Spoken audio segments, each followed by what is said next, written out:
Llama la atención que Platón eligiera como personajes principales a dos figuras muy impopulares en aquella época. Me refiero a Cármides y a Critias, ya que en el momento en que se escribió el diálogo, ambos estaban completamente desacreditados en la Atenas gobernada democráticamente. Sus políticas antidemocráticas habían conducido a una guerra civil y finalmente fracasaron catastróficamente, ya que aquellos participaron como conocidos políticos oligárquicos en el breve reinado del terror de los 30 tiranos, y luego murieron en batalla contra las fuerzas democráticas victoriosas. Estos acontecimientos moldearon su imagen en el periodo siguiente. Por otra parte, Querefonte, el personaje silencioso de Cármides, era un demócrata. Así, la importancia del sangriento conflicto entre oligarcas y demócratas como trasfondo de la trama del diálogo, se señala que la prudencia elogiada en Cármides era especialmente valorada en los círculos conservadores y aristocráticos de Atenas. El gobierno puro del pueblo fue desaprobado con una desviación del orden estatal probado de un pasado idealizado. Los miembros de la clase alta ateniense de mentalidad aristocrática enfatizaban la importancia de un liderazgo estatal prudente. Asociaban la aplicación sistemática del gobierno del pueblo con el exceso y la imprudencia, ya que las decisiones de gran alcance eran tomadas por mayorías aleatorias en las asambleas populares, dependiendo del estado de ánimo.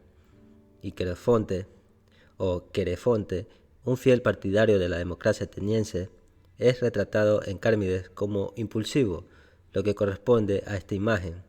Incluso en la extremadamente conservadora sociedad espartana, la prudencia era muy valorada. El Critias histórico se hizo famoso sobre todo por su glorificación de las condiciones de vida espartana. Su actitud antidemocrática se le impedía una carrera política en su ciudad natal en circunstancias normales, y solo a través de una revolución podría obtener poder creativo. Aunque en Atenas la prudencia era considerada generalmente una virtud, también se creía ampliamente que era secundario respecto a la valentía y el patriotismo, y que no era necesariamente una de las cualidades de un guerrero capaz. El concepto de prudencia que Critias representa en Cármides se examina en una investigación en el contexto de los acontecimientos políticos de aquellos momentos. Se interpreta como un aspecto de mentalidad oligárquica y su búsqueda de poder. Así que para Critias, los prudentes son una élite aristocrática que por su razón está calificada para gobernar a la masa de los imprudentes. Su interés por el tema del diálogo se basa fundamentalmente en que éste le ofrece la oportunidad de legitimar la pretensión oligárquica de poder. La intención de Platón era en particular resaltar la diferencia entre la actitud de Sócrates y la de Critias y hacer que el lector fuera consciente de la naturaleza cuestionable de la pretensión de competencia de Critias. Al mismo tiempo, quería refutar la acusación de que Sócrates había influido alguna vez en Critias y Cármides, y por tanto era en parte culpable de sus desastrosas acciones posteriores. Otra manera de interpretar también el diálogo es que Platón presentó a los dos oligarcas odiados en Atenas en una animada conversación filosófica con Sócrates en un ambiente amistoso y evitó cualquier alusión directa a su posterior papel político. Y según una hipótesis, Platón quería señalar al lector que ambos habían causado una buena impresión relativamente decente en ese periodo, y que no todos los valores representados por Critias, especialmente el ideal conservador de la prudencia, estaban en general desacreditados. Es posible que se tratase de una defensa contra las acusaciones que no solo iban dirigidas contra Sócrates, sino también contra el propio Platón.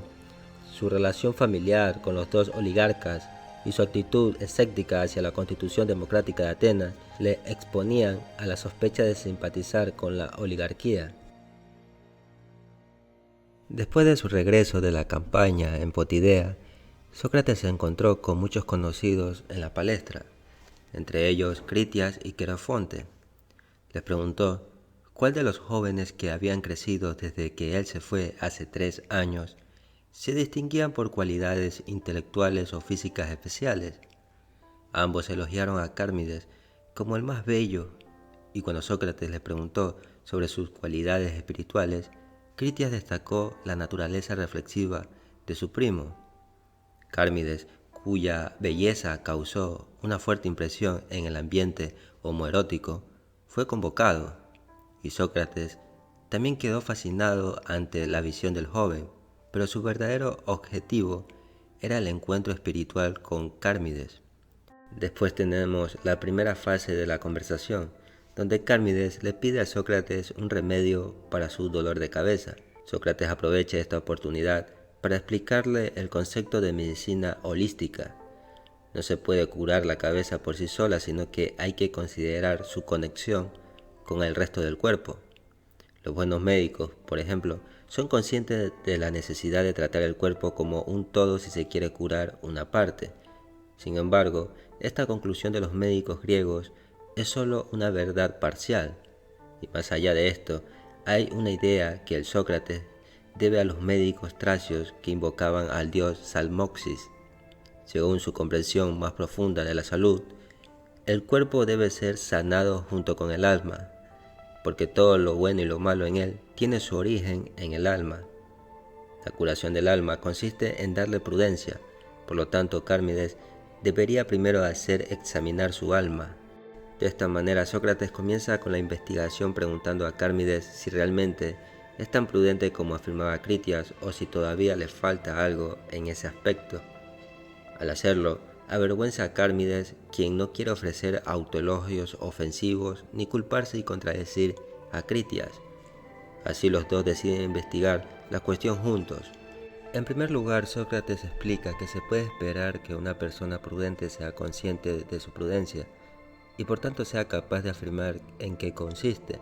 Cármides cree que la prudencia se expresa en hacer todo de manera ordenada, deliberada y tranquila. Pero Sócrates objeta que en muchos ámbitos un enfoque rápido y ágil es superior a uno lento, tanto en el ejercicio físico como en las actividades intelectuales. Pero la prudencia debe ser en todas las circunstancias algo bello y deseable, por lo tanto, no debería equipararse a algo que en algunos casos es peor que su opuesto. Cármides reconoce esto y ahora debe encontrar un nuevo enfoque. Se le ocurre que la prudencia se considera una cualidad que hace a las personas modestas. Esta consideración lo lleva a una segunda definición, que ahora equipara la prudencia con el sentido de la vergüenza. Pero este intento también fracasa, y Sócrates nos recuerda que ya existe acuerdo en que la prudencia es algo excelente. Se trata pues de la cualidad absolutamente buena que necesariamente hace siempre bueno a su portador. Pero como explica Sócrates, esto no se aplica al sentimiento de vergüenza, porque también hay situaciones en las que la modestia es inapropiada y por lo tanto mala. La modestia o la timidez, como la prudencia, no son una virtud, sino que son neutrales en cuanto a valores. Después Cármides hace un tercer intento con un dicho que escuchó de alguien. Según el dicho, el que hace lo suyo es prudente. Sócrates queda inicialmente impresionado. Sugiere que el dicho proviene de Critias o de otro hombre sabio, y Critias niega inmediatamente ser el autor. Se le da a entender indirectamente al lector que Cármides tomó el dicho de su tutor y que Critias le transmitió la idea al niño como si fuera una idea propia, aunque en realidad se la debía a Sócrates. Así Critias ahora quiere encubrir esta jactancia de Sócrates. Después Sócrates pasa al examen de esa definición de la prudencia que al principio parece sabia, pero después resulta problemática. Por eso Sócrates llama al dicho enigmático. Puede que tenga sentido y su autor no es evidentemente un simplón, pero primero hay que descubrir el significado oculto. Así que es importante entender qué se entiende por lo suyo. Mientras tanto, Critias se ha vuelto impaciente y ha tenido dificultades para controlar su ambición. Tras el tercer intento fallido de Cármides, este interviene en el debate, cuyo resto transcurre entre él y Sócrates. Critias asume la defensa y la explicación del enigmático dicho. Él entiende lo que es suyo, a lo que hay que limitarse, como aquello que es valioso y útil. Y por otro lado, Sócrates sostiene que uno puede lograr algo útil sin entenderlo. Por ejemplo, un médico podría curar a un paciente sin comprender los efectos de sus acciones y sin saber de antemano si el paciente responderá a la terapia o no. Pero para Sócrates, esto no es prudencia, porque la persona prudente debe tener completamente claros sus actos y sus consecuencias. Solo es prudente aquel que tiene una clara visión. Critias también considera como una característica de la prudencia el comprender la propia acción correcta, es decir, conocer la razón de su rectitud. Por tanto, Critias debe admitir la insuficiencia de su definición. Después Critias hace un nuevo intento que equipara la prudencia con el autoconocimiento, la cual se refiere al famoso dicho: «Conócete a ti mismo», que estaba en el templo de Apolo en Delfos. Este es un saludo del dios a los visitantes del templo, y Sócrates responde que si la prudencia es conocimiento, entonces debe ser un conocimiento específico. Un conocimiento de algo así como la medicina es conocimiento de la salud. La salud es valiosa porque es producto del conocimiento médico. Una casa es valiosa gracias al producto de la experiencia del arquitecto. De manera análoga, Critias debe poder afirmar cuál es el producto de la prudencia. Y Critias objeta que la comparación es inapropiada, porque la prudencia no es un conocimiento específico, sino amplio. Es en este sentido que, similar a las matemáticas y a diferencia de un oficio o un arte, no producen un producto visible. Sócrates lo admite, pero no se satisface con ello, porque la pregunta de la cual es el objeto de la prudencia, definida como conocimiento, permanece así sin respuesta. Y Critias retoma esta cuestión y explica que la prudencia se diferencia fundamentalmente de todos los demás tipos de conocimiento, precisamente en que no se limita a un único objeto que sea diferente de ella. Más bien se relaciona con todos los demás ámbitos del conocimiento y consigo mismo. Es conocimiento de sí mismo y al mismo tiempo de todos los demás conocimientos. No solo el conocimiento, sino también su opuesto, la ignorancia, es objeto de tal conocimiento. Según esta comprensión, la persona prudente conoce el alcance y los límites de su propio conocimiento y también es capaz de descubrir lo que los demás realmente saben y lo que no. Poco después, Sócrates explica las dificultades que surgen de esta definición de prudencia. La primera pregunta que surge ahora es siquiera posible saber que uno sabe o no sabe lo que sabe y lo que no sabe.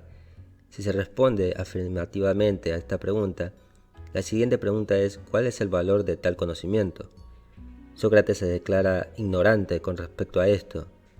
Por supuesto, con sus consideraciones se había metido en una situación aparentemente desesperada, ya que la idea de un conocimiento que tiene por objeto tanto a sí mismo y sus límites como el conocimiento y la ignorancia de los demás le parece problemática, porque no ha encontrado nada en el mundo a lo que se le asigne un área de objeto análoga. Nada le parece autorreferencial y al mismo tiempo relacionado con otra cosa.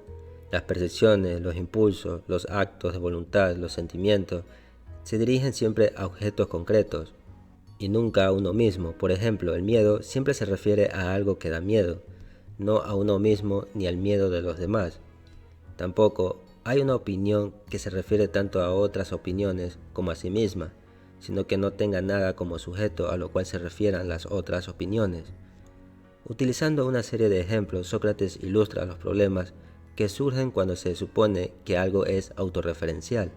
Y esta suposición presupone que lo autorreferencial exhibe por sí mismo la cualidad de su objeto. El oído oye los sonidos. Para escucharse a sí mismo tendría que tener su propio sonido.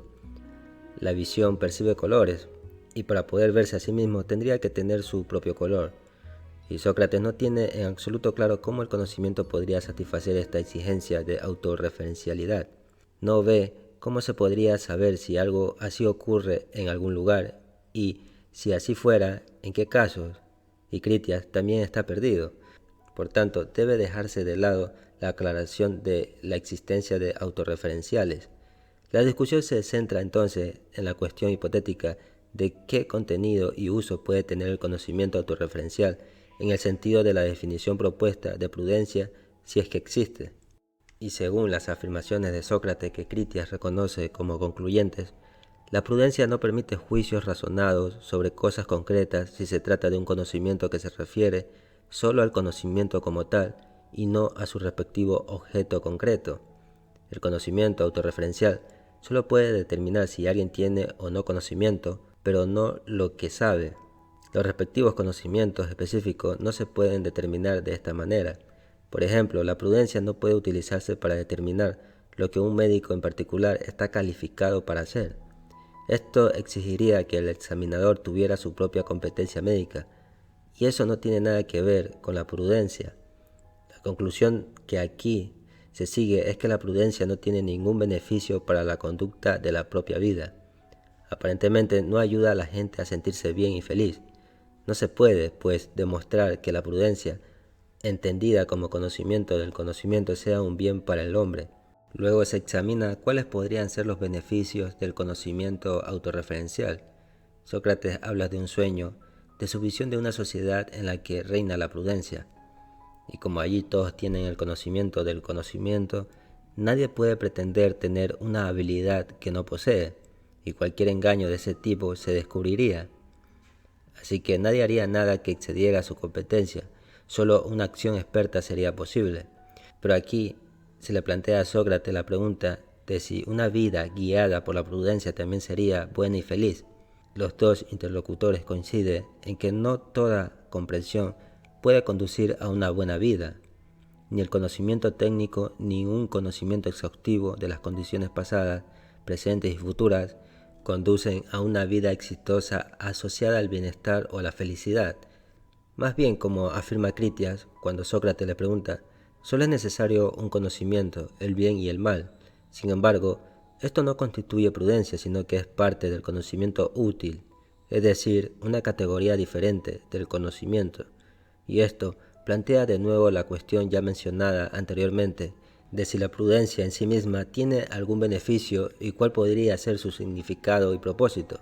Si se trata de conocimiento del conocimiento, debería ser, como afirma Critias, superior al conocimiento útil, incluido el conocimiento del bien y del mal, y por tanto, al menos indirectamente útil.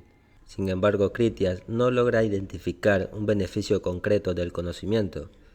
Tiene que admitir que esto no hace feliz a la gente ni les da una ventaja tangible como un oficio o una tecnología, por lo tanto parece inútil. Y Sócrates hace un balance, porque ni ha sido posible averiguar qué se entiende por prudencia, ni ha sido posible descubrir ningún beneficio del conocimiento autorreferencial hipotéticamente supuesto. Y finalmente Sócrates recurre nuevamente a Cármides, quien podría sacar conclusiones erróneas del resultado decepcionante del esfuerzo por adquirir conocimientos filosóficos. Por último, el resultado tan insatisfactorio del diálogo no significa que la prudencia sea realmente inútil, más bien, el fracaso se debió únicamente al hecho de que Sócrates no tuvo el ingenio necesario para aclarar la cuestión. Por lo tanto, Cármides no debe desanimarse, más bien debería considerarse afortunado si tiene prudencia. Cármides ahora está confundido acerca de la prudencia porque no sabe qué es y si la posee o no. Sin embargo, no cree que Sócrates sea tan ignorante como pretende y decide convertirse en su alumno y aprender de él en la interacción diaria.